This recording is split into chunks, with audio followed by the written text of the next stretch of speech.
ये है कथा महाभारता,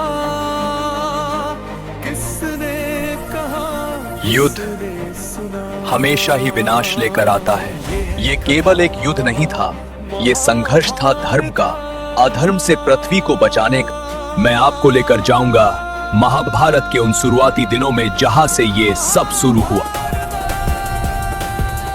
महाभारत में आपका स्वागत। कुरुवंश के राजा शांतनु की राजधानी हस्तिनापुर।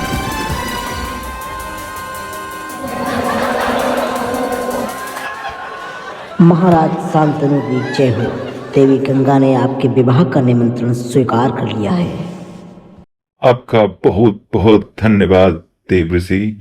अब हम शादी जल्द से जल्द करेंगे। शादी की तैयारियां शुरू की जाएं।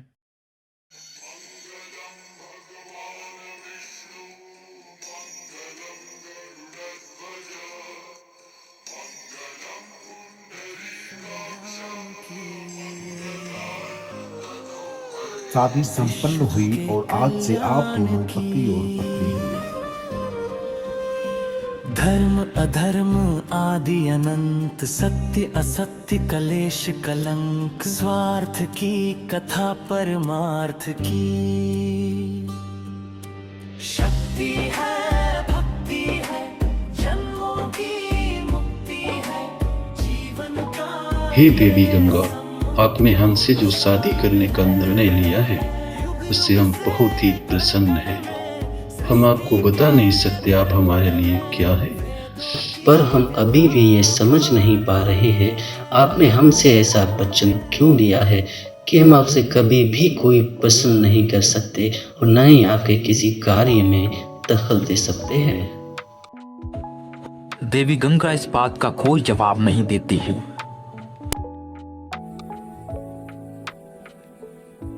इसके बाद महाराज शांतनु और देवी गंगा के 7 बच्चे होते हैं, परंतु देवी गंगा सभी 7 बच्चों को अपने साथ ले जाकर गंगा में बहा देती हैं।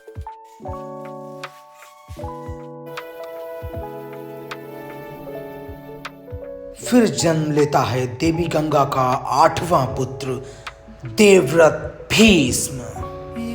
ये पूर्व जन्म में एक देवता थे और मेरे वरदान से ये मेरे कोख से जन्म लिए।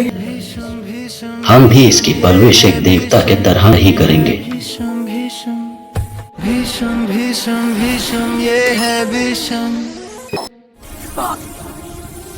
शाबाश पुत्र, तुम निश्चित ही एक महान योद्धा बनोगे। देवव्रत एक बहुत ही होनहार लड़का है, ये बहुत महान योद्धा बनेगा और निपुण शासक हैं। हमें इसकी आगे की शिक्षा के लिए इसको भगवान परशुराम के पास भेजना चाहिए।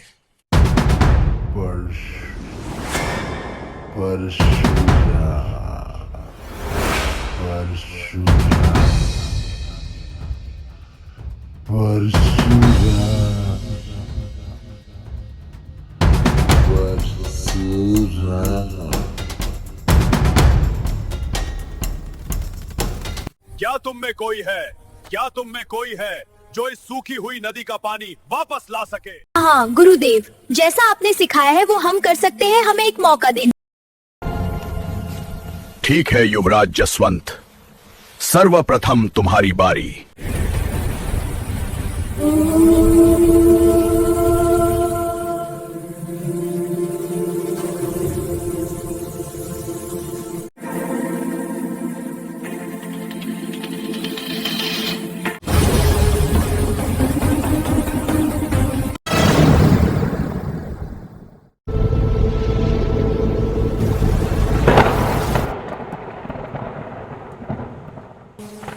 बच्चे कल्याण, तुमको भी ये सीखना चाहिए। प्रणाम भगवान परशुराम। हे भगवान, हम अपने पुत्र को आपके पास शिक्षा दिलवाने को लाए हैं, कृपया इसको अपने शरण में लीजिए। क्या नाम है तुम्हारा बालक? देवव्रत। मेरा नाम देवव्रत है गुरुवर। कुछ तो कृपा करिए, मुझे आपसे सीखना है, आपके जैसा बनना है। परीक्षा कृपा नहीं बालक, परीक्षा होगी परीक्षा।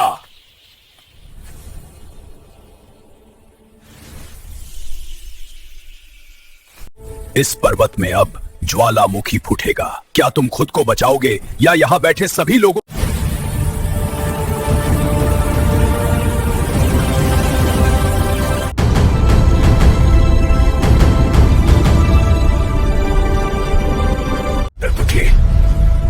तुम्हारे पास ज्यादा समय नहीं है बालक, भागोगे या लड़ोगे? बोलो। हुस्न भरूंगा, मैं वरुण अस्त्र का आह्वान करूंगा।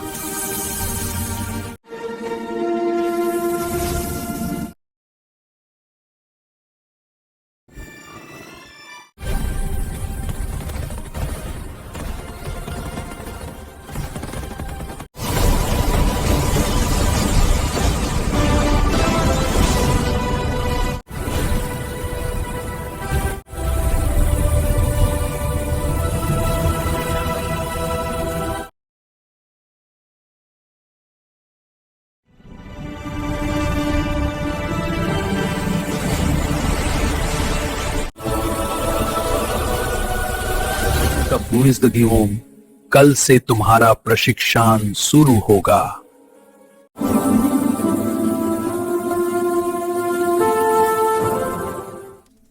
कैसे हो मित्रा? मेरा नाम ड्रोन है। क्या हमसे मित्रता करोगे? हम इस गुरुकुल के सर्वश्रेष्ठ छात्र हैं। अवश्य, हम मित्री तो है। भुजायो म बलम तड़या ये बाहवती यादा ब्रह्मचर्याव्रतमाचर्यते। अर्थात भुजाओं में बल तभी आता है जब ब्रह्मचारी व्रत किया जाए। तुम्हारा दिमाग, नजर, हाथ और पैर सभी चेतन अवस्था में होने चाहिए। द्रोण और देवव्रत, आगे आओ, अपनी अभ्यास दिखाओ।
देखा द्रोण मित्र, खतरनाक हूँ मैं, मेरे से दूरी बना के रखना। मैंने तो तुम्हारे असुरास्त्र को काबू में कर लिया था, तुम मेरे प्राणघातक प्रहारों से कैसे बचोगे?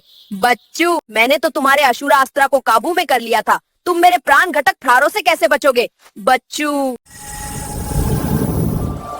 दूसरे के अस्त्र को नियंत्रित नहीं कर सकते क्योंकि वो दिव्य मंत्रों से बंधा है। ये केवल ब्रह्मा, विष्णु और महेश ही कर सकते हैं। देवव्रत, तुम्हें 3 दिन आराम करना होगा। तुम यहीं रुकोगे।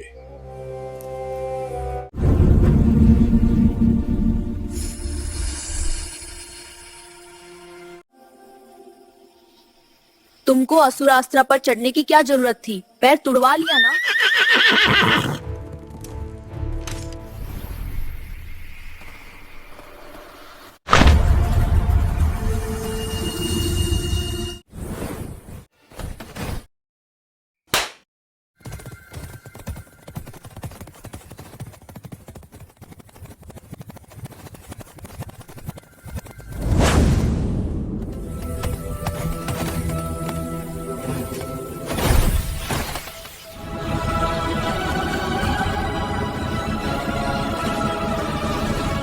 मैं आ रहा हूँ शांतनु। आज से हस्तिनापुर के बुरे दिन शुरू होंगे। हस्तिनापुर को मैं काले अंधेरे में डाल दूंगा। वायु की गति से हस्तिनापुर की ओर कूच करो।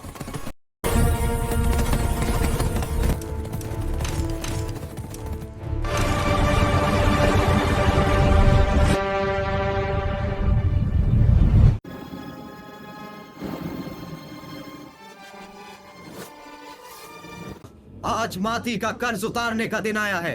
तैयार हो जाओ मरने और मारने के लिए।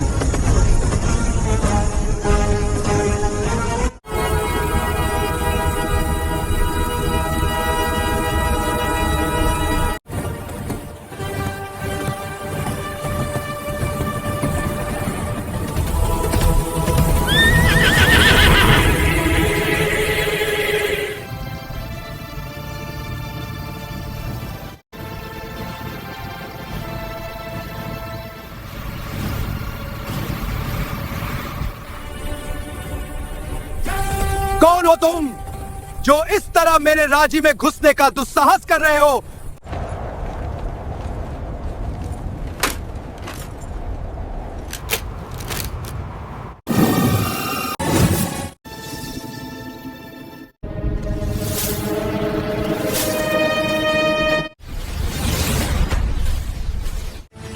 कौन हो तुम और क्या चाहते हो?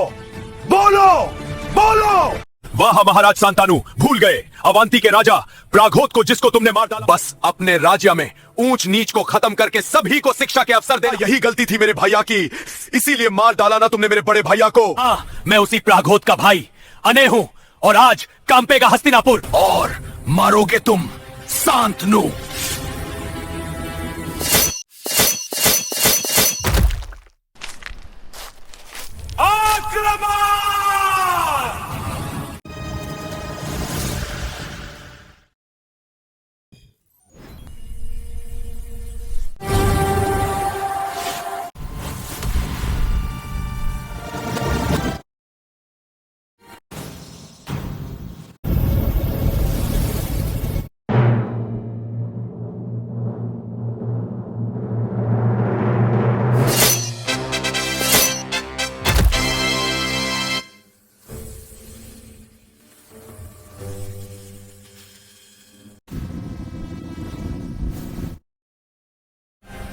तुम्हारा भाई एक दुराचारी व्यक्ति था, महिलाओं का सम्मान भंग किया उसने।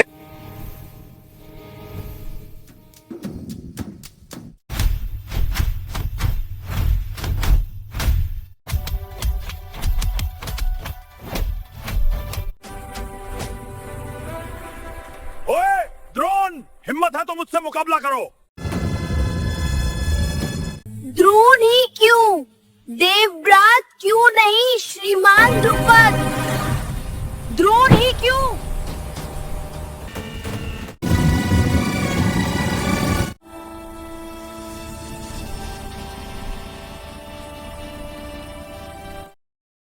देवती, क्या तुम मेरी रानी बनोगी? राजन, मेरी बेटी का पुत्र ही हस्तिनापुर का युवराज बनेगा, क्या आपको यह स्वीकार है?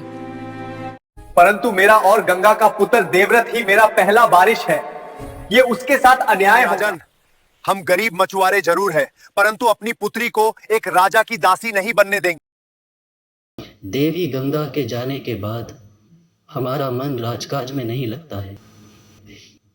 मत्स्य प्रदेश की कन्या सतीवती को देखकर वापस से सब ठीक होने लगा। देवव्रत मेरे बेटे, तुम कब आए? कैसे हो तुम?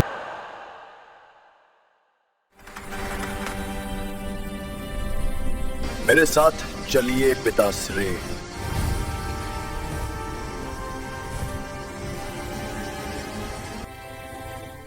मैं तुम्हारी जीवन संगिनी बनूंगी, परंतु मेरे पिता की बात माननी होगी। देवव्रत, क्या तुम अपना अधिकार छोड़ सकते हो?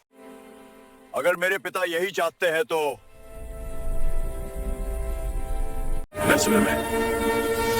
मैं गंगा पुत्र देवव्रत अपनी मां की शपथ लेता हूं कि मैं हस्तिनापुर की हमेशा सुरक्षा करूंगा, राजा की हर बात को आदेश मानूंगा। मैं गंगापुर देवव्रत ये शपथ लेता हूं कि कभी भी सिंहासन की लालसा नहीं करूंगा, मैं कभी भी विवाह नहीं करूंगा, मैं आजीवन ब्रह्मचारी व्रत का पालन करूंगा। ये प्रतिज्ञा है गंगा पुत्र देवव्रत की।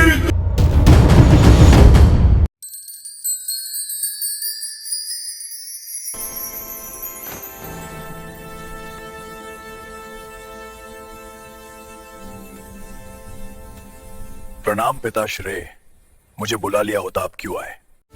पुत्र, तुमने हमारे लिए इतना बड़ा त्याग दे दिया, एक बार भी नहीं सोचा। आप हमारे जन्मदाता है, आपकी एक खुशी के लिए मेरे प्राण भी न्यौछावर है। जैसे तुमने मेरे लिए खुद के बारे में एक बार भी नहीं सोचा, वैसे ही मैं अपने जीवन के सभी संचित पुण्यों के बदले तुम्हें इच्छा मृत्यु का वरदान देता हूँ। पुत्र, आज से ये दुनिया तुमको भीष नाम से समय के अंत तक याद रखेगी।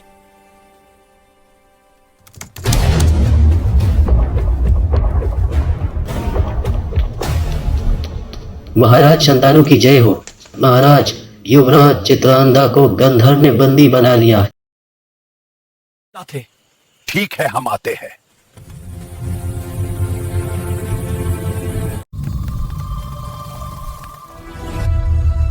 सभी लोग आ चुके हैं राजा। चित्रांगदा को लेने देवव्रत भीष्म गए हैं, वो बस आते ही होंगे, वो कभी पराजित नहीं होते।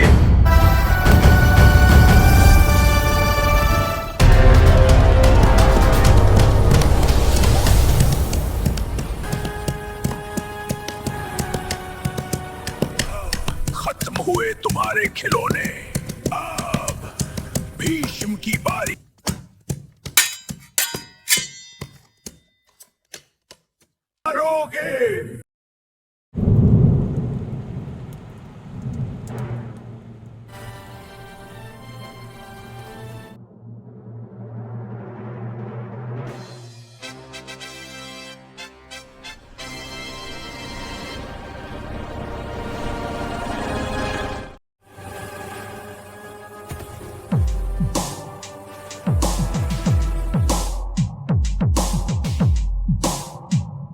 महाराज, ये बुरी तरह घायल हैं। इन्हें तत्काल उपचार चाहिए।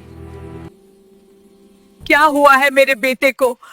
तुम जल्दी से किसी वैद्य को क्यों नहीं बुलवाते हो?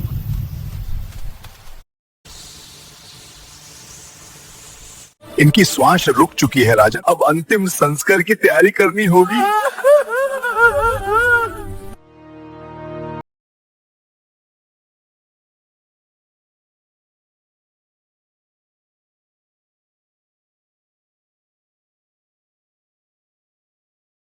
महाराज विचित्रवीर की जय हो। आपको शीघ्र ही महाराज शांतनु ने बुलाया है।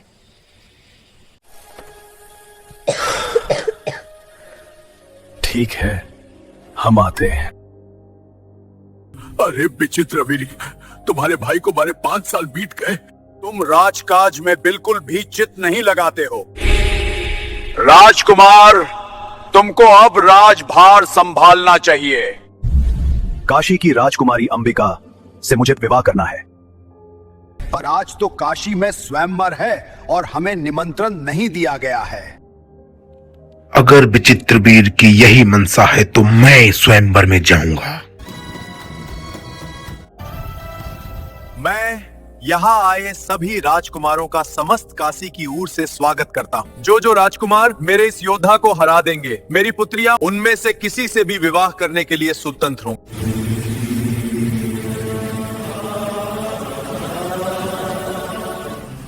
मैं तुम में से सभी को एक साथ माल युद्ध के लिए आवाहन देता हूं।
तीनों राजकुमारियों को मेरे यानी भीष्म के साथ हस्तिनापुर चलना होगा।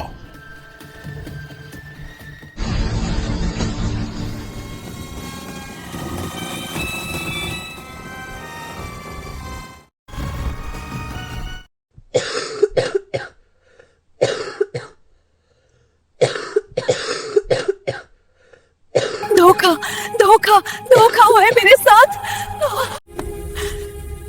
इतना बड़ा धोखा हुआ मेरे साथ।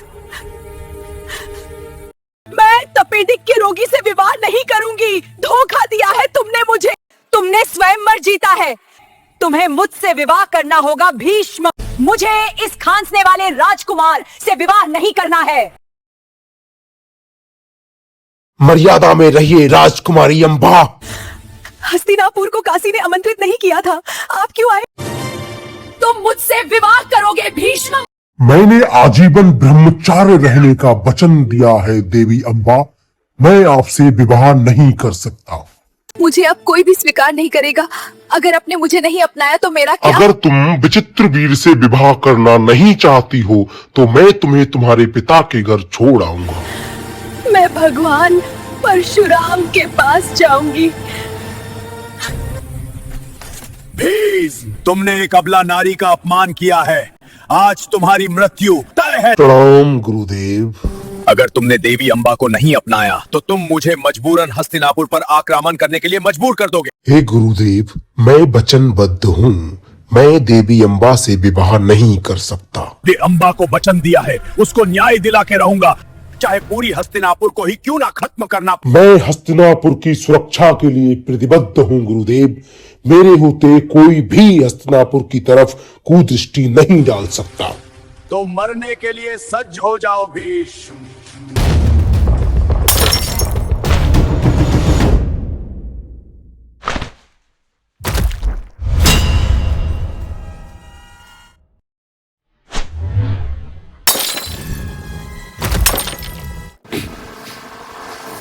मुझसे युद्ध करो भीष्म। गुरुदेव, मैं आप पर प्रहार नहीं कर सकता। अगर तुमने मुझ पे प्रहार नहीं किया तो मैं हस्तिनापुर पे ब्रह्मास्त्र का उपयोग करूंगा। ये ब्रह्मास्त्र नहीं है भगवान परशुराम, ये अग्नियास्त्र है। आप भूल रहे हैं कि मैं भी आपका ही शिष्य हूँ। ये सिर्फ चेतावनी थी बालक, मुझसे युद्ध करो।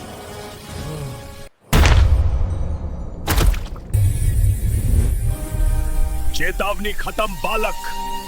अब मैं ब्रह्मास्त्र को आवाहन देता हूं।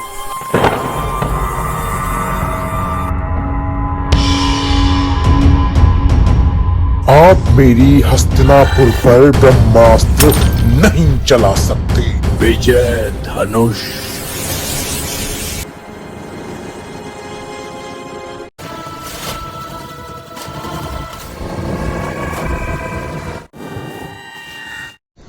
जब तक मेरे हाथ में विजय धनुष है तुम मुझे स्पर्श भी नहीं कर सकते।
बेटी, मैं तो तुम्हारी माफी के लायक भी नहीं हूँ, फिर भी तुम्हारे पास आई हूँ। हम सब पृथ्वीवासी मारे जाएंगे अगर ये भीषण युद्ध ना रोका गया तो। गलती बस मेरे बेटे विचित्र वीर की है, सजा भी उसी को मिलनी चाहिए, पूरे संसार को नहीं। नहीं, गलती भीष्म की है। भीष्म ने मेरा जीवन बर्बाद कर दिया, तो सजा सिर्फ भीष्म को मिलना चाहिए बेटी। सारे संसार का विनाश बचा लो। जब जब दो दिव्यास्त्र टकराते हैं तब तब भूकंप आते हैं। तुम्हारे साथ अन्याय हुआ है अम्बा, भीष्म को इसकी सजा अवश्य मिलेगी। पर अभी इस दुनिया को खत्म होने से बचा लो बेटी। मैं तुम्हारे हाथ जोड़ती हूँ पुत्री।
ये क्या किया तुमने भीष्म? नगास्त्र के उत्तर में शेषास्त्र चला दिया तुमने। आप चाहे कुछ भी कह लो, पर मैं भीष्म को माफ नहीं कर सकती। मुझे भीष्म को मरा हुआ देखना। पूरी हवा विस्थली हो जाएगी भीष्म, सारे जीव जंतु मारे जाएंगे, परंतु हस्तिनापुर सुरक्षित रहेगा गुरुदेव।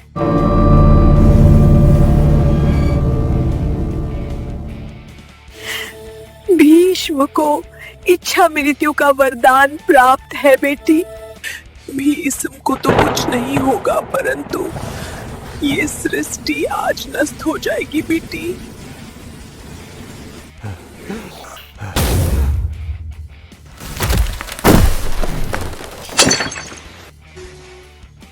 भगवान, अब ये घमासान युद्ध यहीं रोक दीजिए।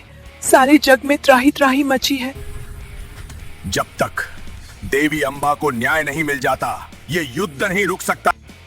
सिर्फ मेरे लिए सारी दुनिया खत्म हो जाए, ये भी तो न्यायपूर्ण नहीं है भगवान। तो क्या तुमने भीष्म को माफ कर दिया? नहीं, भीष्म को तो मरना होगा। देवी अम्बा, अगर तुम्हारी यही कामना है तो मैं देवव्रत भीष्म तुम्हें ये वचन देता हूँ, रणभूमि में जब भी तुम मेरे सामने आओगी, मैं अपने शस्त्र त्याग दूंगा।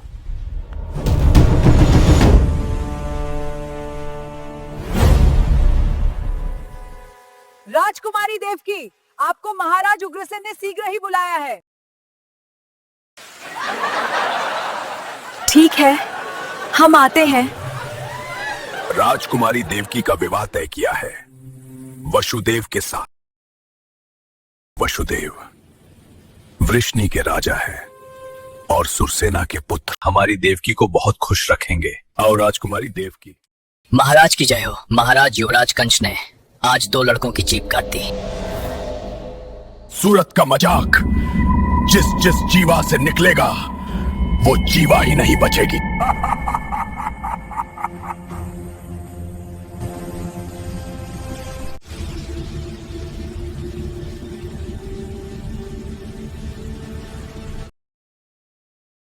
बिना डरे सच सच बताओ, क्या हुआ था?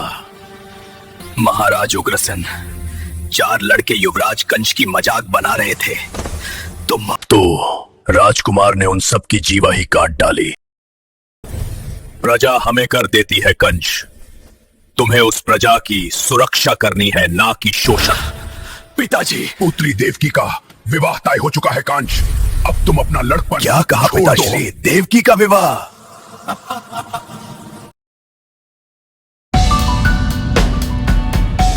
बहना, अब तो यदुवंशी हो गई है।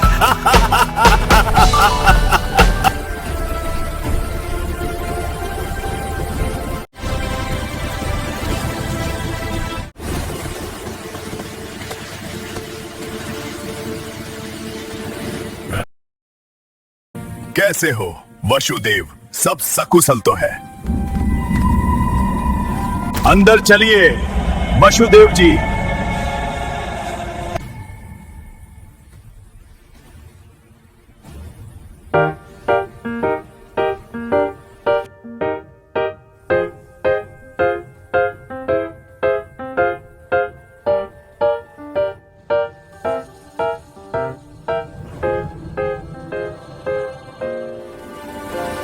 वसुदेव जी, अभी से इतनी जल्दी निकल पड़े? शादी का खुमार अभी कम भी नहीं हो। आगे जंगल है, बहुत खतरा है, मैं आपको जंगल पार करवा देता हूँ।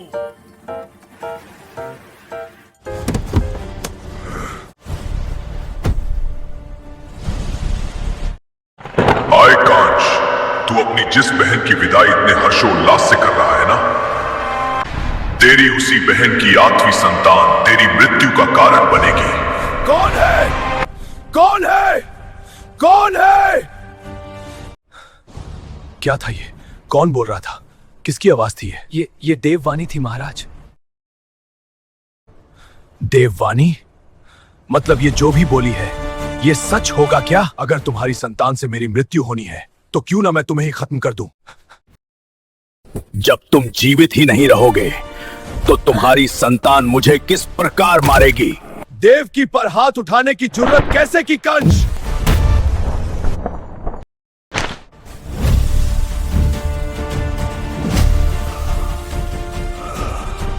भैया छोड़ दो इन्हें, इन्होंने आपका क्या बिगाड़ा है? नहीं, आप जैसा बोलोगे भ्राता हम करेंगे, इनके प्राण ना लीजिए। ठीक है, मुझे तुम्हारी 8वीं संतान जन्म होते ही चाहिए। अगर इन्होंने मुझे 8वीं संतान नहीं दी तो, मुझे बताया ही नहीं तो? नहीं नहीं नहीं, मुझे तुम पर पूर्ण विश्वास नहीं है। मैं तुमको बंदी बनाकर अपने कारागार में रखूंगा।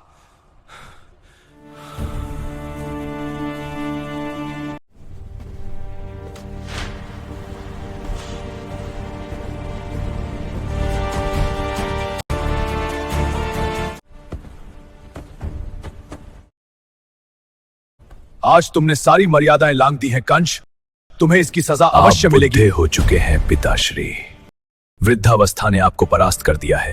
अब राज्य मेरे ही हाथों चलना उचित है। युद्ध के देवों की शक्ति मेरी आज्ञा मानो। ये क्या कर रहे हो कंस? आज आप सभी विद्वानों को एक विशेष कार्य से बुलाया गया है। जैसा कि आप सभी लोग जानते हैं, राजा विचित्रवीर के कोई संतान नहीं है। विवाह के 3 साल बाद अब कोई उम्मीद नजर नहीं आती है। आप सभी अपने विवेक से कोई सुझाव दें जिससे हस्तिनापुर को कोई युवराज मिल सके। राजन, आपकी संतान न होने की कठिन परिस्थिति में एक मर्यादित उपाय है। अगर आप अनुमति दें तो नियोग का विधान वंश को आगे बढ़ने का एक धार्मिक और उचित मार्ग हो सकता है।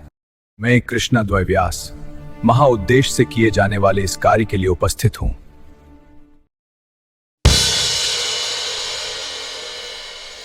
गरम पानी पी लीजिए, दोनों रानियों के लिए लाए हैं हम।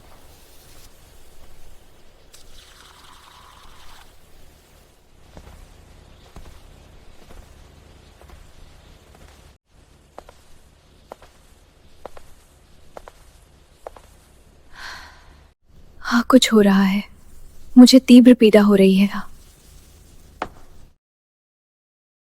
बस मुझे पकड़ के बैठो अंबिका, धीरे सांस लो, सब ठीक मैं किसी को बुला कर लाती हूँ।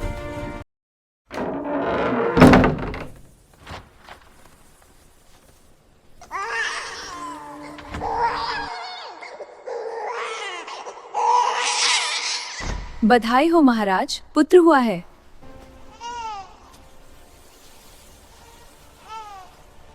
प्रभु की कृपा से आज हस्तिनापुर का वारिस आ गया।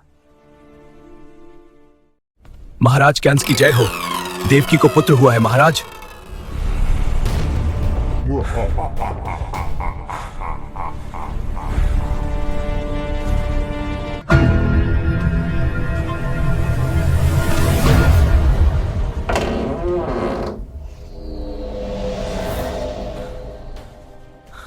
कैसी हो प्यारी बहना, संतान मुझे चाहिए।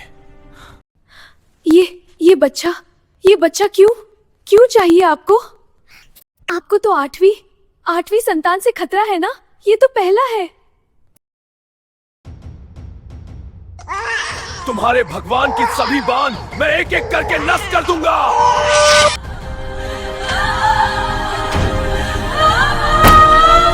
पुत्र, देवी अंबालिका को प्रसव पीड़ा प्रारंभ हो गई है। हमें तत्काल चलना चाहिए पितामह। आज नामकरण संस्कार है।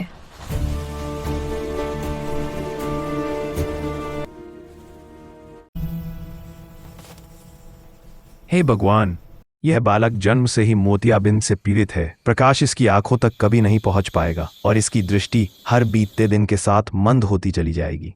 राजमाता, इन नेत्रों का अब कोई भी उपचार संभव नहीं है। मुझे बताइए, ये सभी संतानें किस किस की हैं? ये रानी अंबिका का पुत्र है और ये एक दासी का पुत्र है जिसके नेत्र आपने देखे। वो बड़ी रानी अंबालिका का पुत्र है। आप कुछ भी करके इसके नेत्र ठीक करिए। ये हस्तिनापुर का युवराज है। मुझे क्षमा करिए राजमाता, मैं ये नहीं कर सकता। मैं वही कर सकता हूँ जो मेरा कार्य है, नामकरण। युवराज के नेत्रों के उपचार तो बस महर्षि सुश्रुत ही कर सकते हैं। इस बच्चे का नाम धृतराष्ट्र होगा। ये सभी में ज्येष्ठ है। ये अपने प्रियजनों को प्राणों से भी ज्यादा स्नेह करेगा। ये बहुत कमजोर बालक है, इसका नाम पांडु होगा और ये वंश को आगे चलाएगा। वो विदुर है, एक बहुत बड़ा ज्ञानी बनेगा।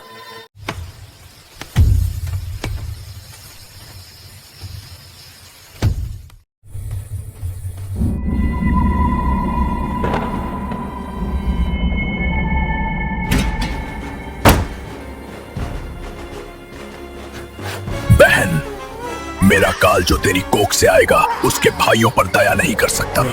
ये कितने मासूम हैं और इनका 8वां भाई।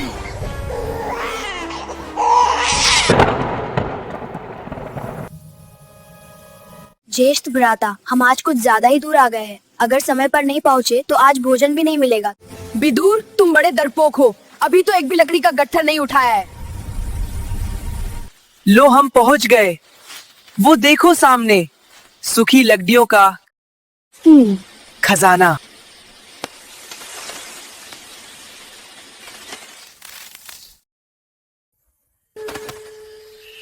हिलना मत, कुछ आ रहा है।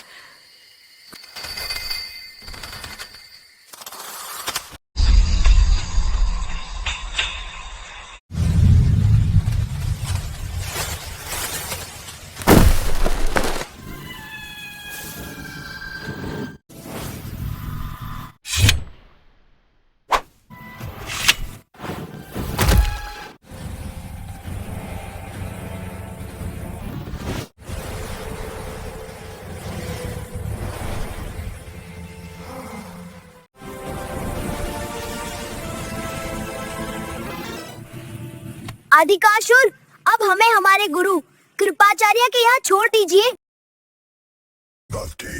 नहीं, हमें किसी की सहायता नहीं चाहिए, हम स्वयं ही सक्षम हैं। हो रही है। चलो, चलो,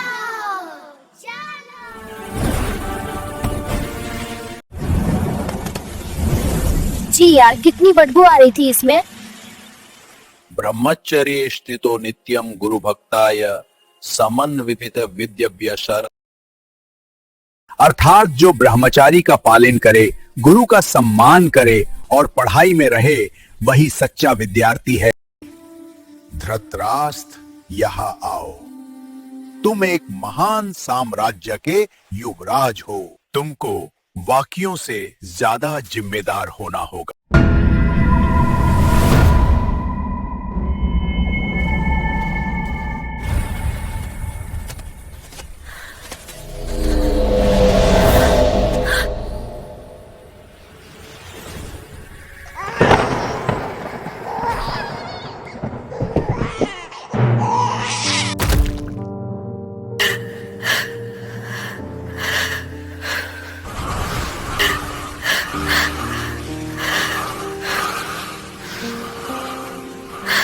सदियां बीती,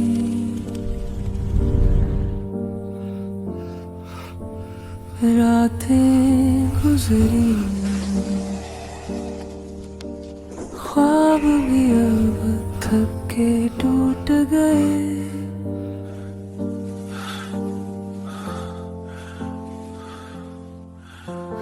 आँखों में बस धूल जमी है,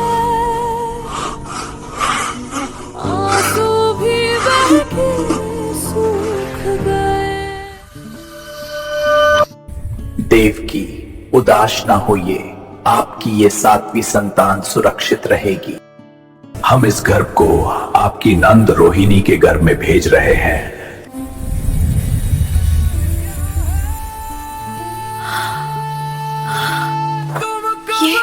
ये क्या हुआ? क्या था ये? रोहिणी, ये तुम्हारे पेट को क्या हो गया? मुझे शांत।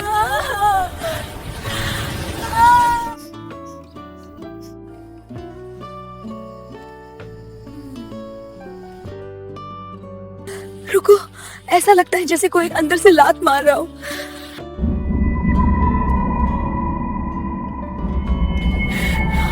तुम्हारा आज प्रसव होने वाला था देवकी, तो बताओ तुम्हारा गर्भ कहाँ गया? कंस, तुम अपनी मृत्यु से भाग नहीं सकते। हमें नहीं पता कहाँ चला गया हमारा बच्चा।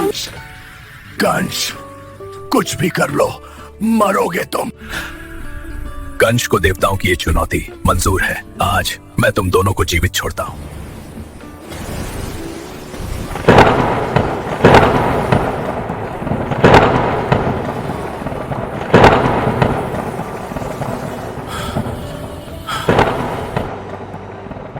मैं जानता हूं आज उसका जन्म होने वाला है। आठवीं संतान को मैं कैसे खत्म करूं?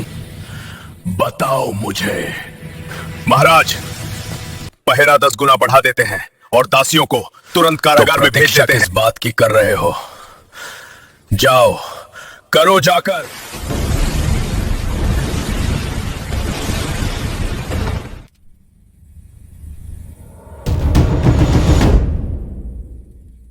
हे वासुदेव, हे देवकी, तुम्हारी दीर्घ प्रतीक्षा का अब अंत हुआ। वह पुण्य क्षण आ पहुंचा है जब मैं तीनों लोकों का पालन करता तुम्हारे गर्भ से अवतरण करने जा रहा हूं। पृथ्वी लोक के उद्धार हेतु मेरा यह जन्म अत्यंत आवश्यक है। अतः हे माता देवकी, मैं तुमसे प्रार्थना करता हूं, मुझे अपने गर्भ में प्रवेश करने की अनुमति प्रदान करो।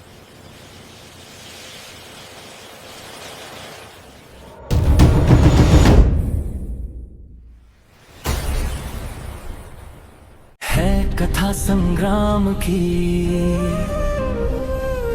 विश्व के कल्याण की, धर्म अधर्म आदि अनंत, सत्य असत्य कलेश कलंक, स्वार्थ की कथा परमार्थ की। शक्ति है, भक्ति है, जन्मों की मुक्ति है, जीवन का ये संपूर्ण सार है। युग युग से कण कण में, सृष्टि के दर्पण में, वेदों की व्यथा पार है। महाराजा सुबल की जय हो। महाराज, नगर में आदमखोर घुस आया है। तो उसको पकड़ने के क्या उपाय किए गए? चलो हम भी चलते हैं।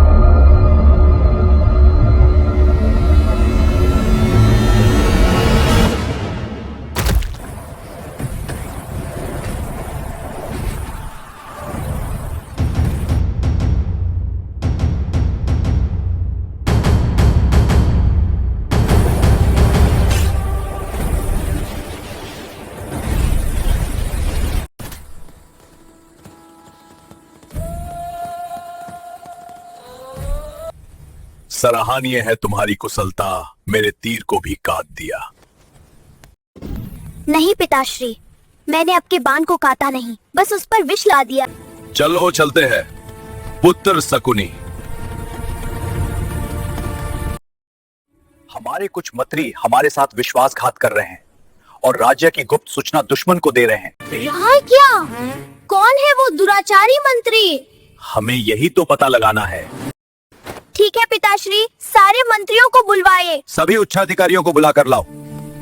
मुझे बताओ, आपको किन किन लोगों पर शंका है और क्या शंका है? 3 लोगों पर शंका है। वो अक्सर रात्रि में कहीं जाया करते हैं। पिछले बृहस्पतिवार को भी तीनों गायब थे। जब सभी लोग आ जाए तो आप उन तीनों को पास में बुला लेना। ठीक है। आप तीनों क्रमवार बताइए, पिछले बृहस्पतिवार की रात आप कहाँ थे? पूरी रात क्या क्या किया, कट्ठे कट्ठे गए, क्या क्या खाया, सब कुछ एक पत्रा पर बारीकी से लिख कर दीजिए। ठीक है, अब आप लोग कल आना, क्योंकि आज का दरबार यही समाप्त होता है। आप तीनों इस पत्र पर वही जानकारी लिखो जो आपने 5 दिन पहले लिखी थी। अब हम कल निर्णय सुनाएंगे। अब सभी लोग जा सकते हैं, परंतु आप नगर नहीं छोड़ सकते। ये रहा वो गद्दार मंत्री। यही है। तुम्हें ये कैसे पता? झूठे को लेखक बनाओ तो उस लेखक से कुछ ना कुछ छूट जाता है। सच्चे आदमी को कुछ याद नहीं रखना पड़ता। मंत्री विश्राम जी पहले महाम के घर गए, बाद में आराध्या के घर, और पुराने पत्रा में इसका उल्टा। तो तुम ही बताओ, इनको क्या सजा दी जाए? देशद्रोह की क्या सजा होती है?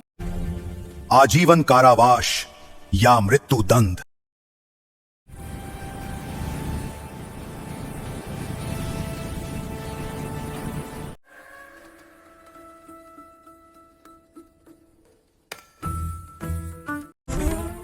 युवराज शकुनी को हरा पाना तो नामुमकिन है।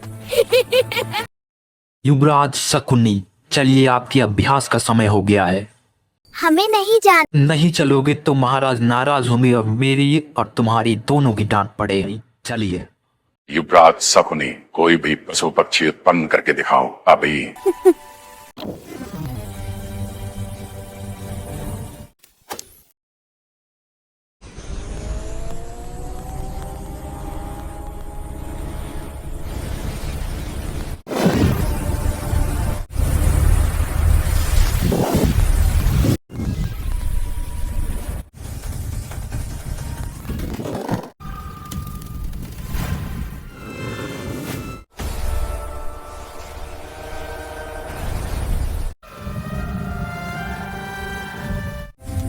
आचार्य जी, ये भ्राता शकुनी ने किया है ना?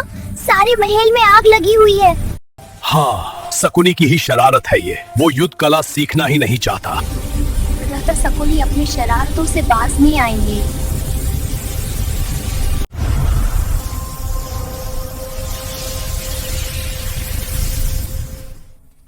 गंधारी पुत्री, तुमने ये छीन बंधन की कला कहाँ से सीखी? पिताश्री से। अविलाम सभा का आयोजन करें। हमें एक अत्यंत महत्वपूर्ण उद्घोषणा करनी है। जो आ गया, राजमाता सत्यवती।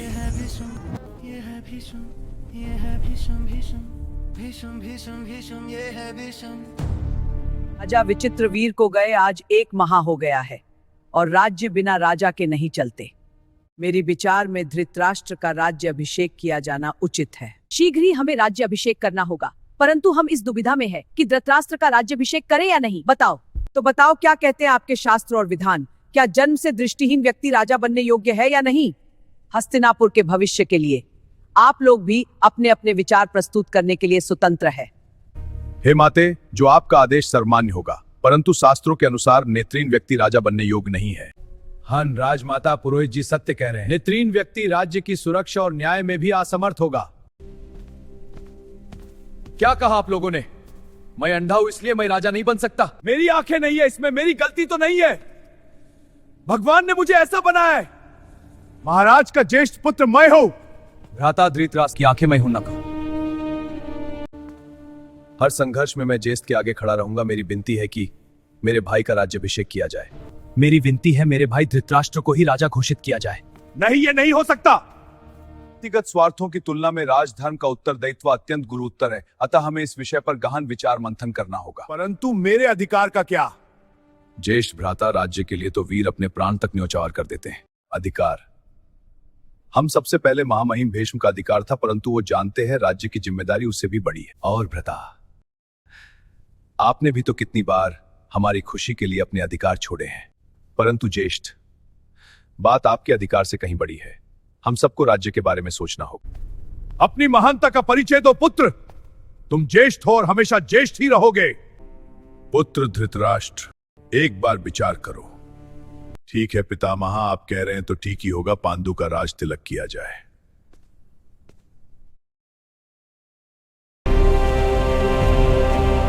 पुत्र पांडव, राज तिलक के तुरंत बाद अश्वमेध यज्ञ से युद्ध की संभावना है। तैयारी दृढ़ होनी चाहिए। आपके होते हुए मुझे किस बात की चिंता, पितामह?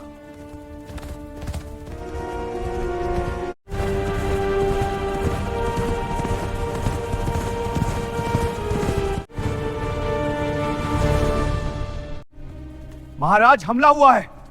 कौन है वो? बहुत बड़ी सेना है महाराज।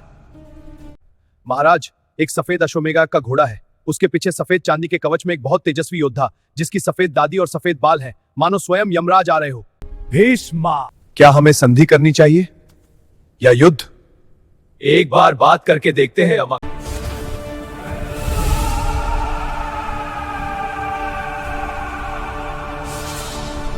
हम हस्तिनापुर की अधीनता स्वीकार करते हैं और निर्धारित कर नियमित रूप से देंगे।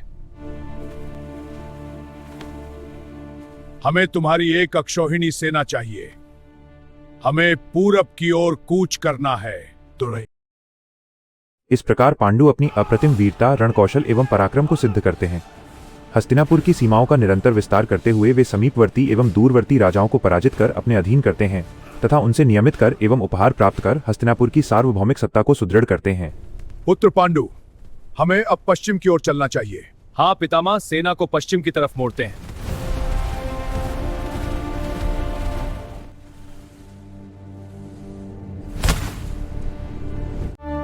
युवराज, राज्य पर हमला हुआ है। सेना तैयार हो रही है। पिताजी, ये संकट का समय है। महाराज, पत्र आया है सेना से। 2 सैनिक, ये बताता है उनकी योजना। मैं भी लड़ सकता हूँ। गंधार राज सबल, आपके सम्मुख केवल 2 ही मार्ग शेष हैं। या तो निशर्त शरणागति स्वीकार कर गंधार को रक्तपात से बचाएं, अन्यथा युद्ध के लिए सज्ज हो जाएं। निर्णय आपका है, संधि या संग्राम। गंगा पुत्र भीष्म। आज तुम मरने आए हो भीष्म।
तुमने हमारी एक अक्षौहिणी सेना का विनाश कर दिया।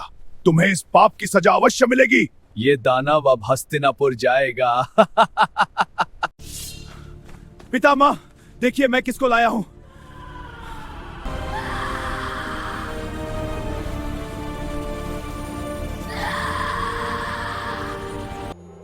मुझे मंजूर है, मुझे आत्मसमर्पण मंजूर है।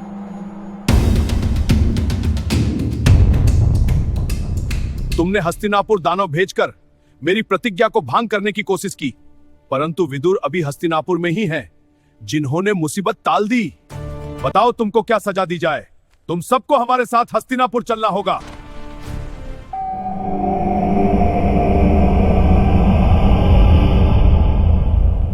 पुत्र शकुनी, ये भोजन सिर्फ तुम खाओ। इतने भोजन से सिर्फ एक ही व्यक्ति की भूख मिट सकती है। ये खाना नहीं है शकुनी, ये जीवन है जो हम सब ने मिलकर तुमको देना सुनिश्चित किया है। हम सब जीवित नहीं रह सकते, परंतु तुम जीवित रहोगे पुत्र। हमें वचन दो, वचन दो पुत्र शकुनी, तुम हमारी दुर्गति का प्रतिशोध लोगे। मैं वचन देता हूँ पिताजी, जब तक मेरी सांस चलेगी मैं हस्तिनापुर में शांति नहीं होने दूंगा। नहीं होने दूंगा मैं शांति हस्तिनापुर में। कल्याण की, धर्म अधर्म आदि अनंत, सत्य असत्य कलेश कलंक, स्वार्थ की कथा परमार्थ की। शक्ति है, भक्ति है, जन्मों की मुक्ति है, जीवन का ये संपूर्ण सार है। युग युग से कण कण में, सृष्टि के दर्पण में, वेदों की व्यथा पार है।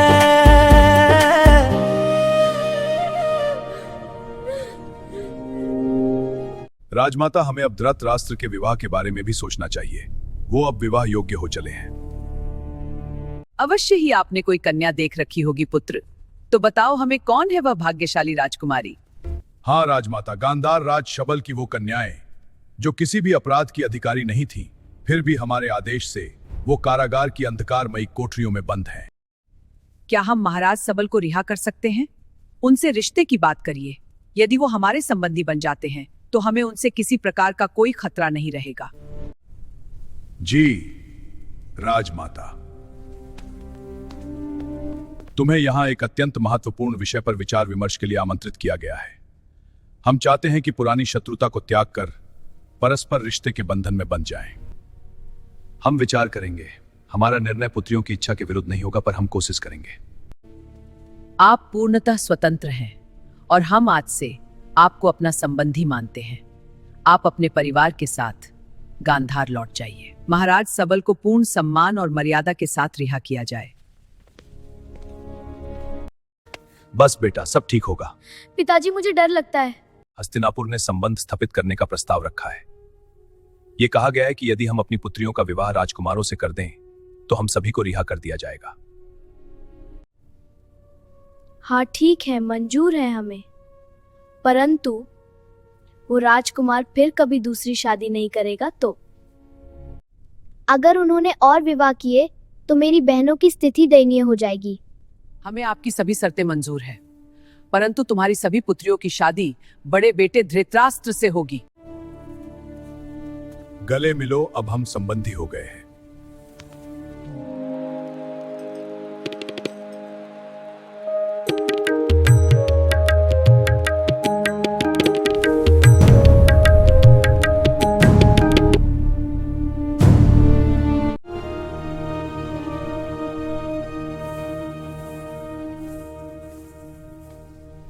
गलत किया आपने आर्य।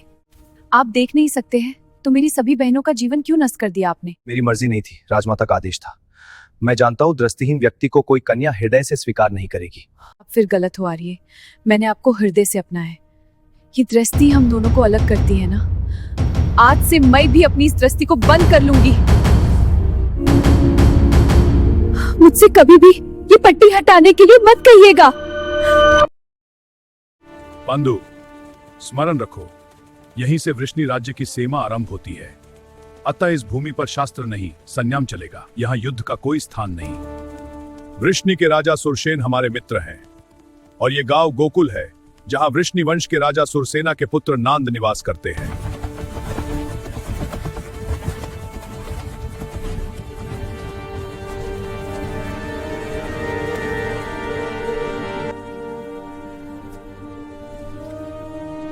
बहुत दिन बाद ऐसे मिलना हो रहा है। तुम्हारा अश्व हमारे अस्पताल में सुरक्षित है। ये पांडु हैं, हस्तिनापुर के नए महाराजा।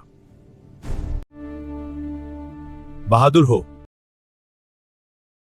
आओ। आपका स्वागत है महामहिम भीष्म।